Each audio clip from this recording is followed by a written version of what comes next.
राधे राधे, जय श्री कृष्णा। नमस्कार दोस्तों, मैं हेमलता उपाध्याय आप सभी का अपने चैनल पर बहुत बहुत स्वागत करती हूँ।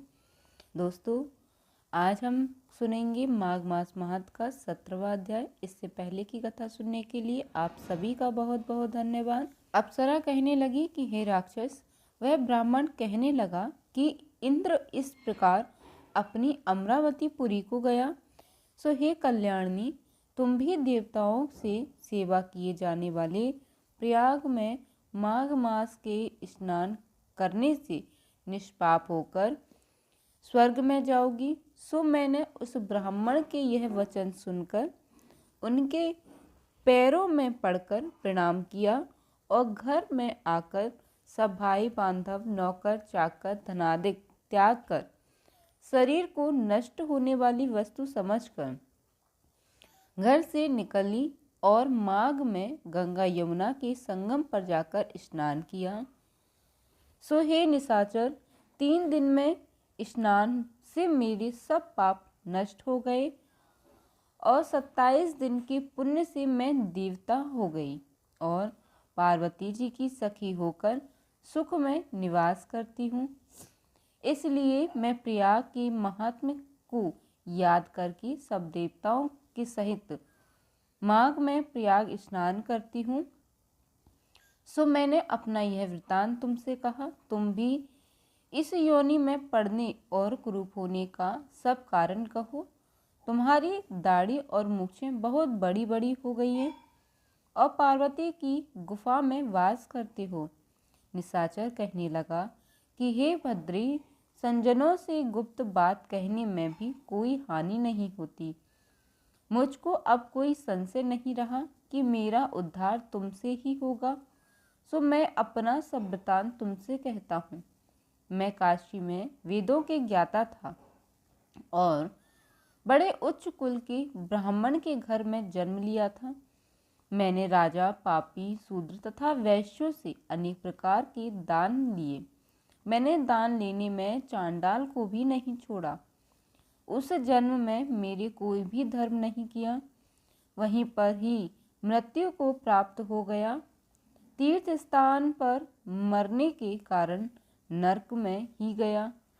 नरक में नहीं गया, पहले 2 बार गिद्ध योनि में, 3 बार व्याघ्र योनि में, 2 बार सर्प योनि में, 1 बार उल्लू की योनि में और सब 10वीं बार राक्षस हुआ हूँ और सैकड़ों वर्षों से इसी योनि में हूँ। इस स्थान को 3 योजन तक मैंने जंतुहीन कर दिया है। बिना अपराध के बहुत से प्राणियों को मैंने नष्ट किया। इस कारण मेरा मन अत्यंत दुखी है। तुम्हारे दर्शन से चित्त में कुछ शांति अवश्य आई है, क्योंकि सज्जनों का संग तुरंत ही सुखदायी होता है। मैंने अपने दुख के कारण आपसे कहे और सज्जन लोग सदैव दूसरे के दुखों से दुखी होते हैं। अब यह बताओ कि इस दुखी रूपी समुद्र को कैसे पार कर सकता है? क्या क्षीर सागर हंस को ही दूध देता है, बगुले को नहीं देता? दत्तात्रेय जी कहने लगे कि इस प्रकार उसके वचन सुनकर कांचन मालिनी कहने लगी कि हे राक्षस, मैं अवश्य तुम्हारा कल्याण करूंगी। मैंने दृढ़ प्रतिज्ञा की है कि तुम्हारी मुक्ति के लिए प्रयत्न करूंगी। मैंने बहुत बार प्रयाग में स्नान किया है।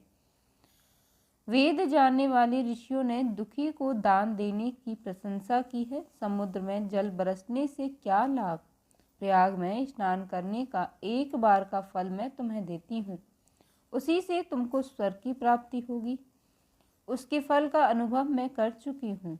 तब उस अप्सरा ने अपने गीले वस्त्र का जल निचोड़कर जल को हाथ में लेकर माघ स्नान के फल को उस राक्षस को अर्पण किया। उसी समय पुण्य प्राप्त वह राक्षसी शरीर को छोड़कर तेज में सूर्य के सदृश देवता रूपी हो गया। आकाश में विमान पर चढ़कर अपनी कांति से चारों दिशाओं को प्रकाशित करता हुआ शोभायमान हुआ और कहने लगा कि प्रकाशित करता हूँ शुभायान हुआ, कहने लगा कि ईश्वर ही जानता है तुमने कितना उपकार मुझ पर किया है। अब भी कृपया कर कुछ शिक्षा दो जिससे मैं अब कभी पाप ना करूं।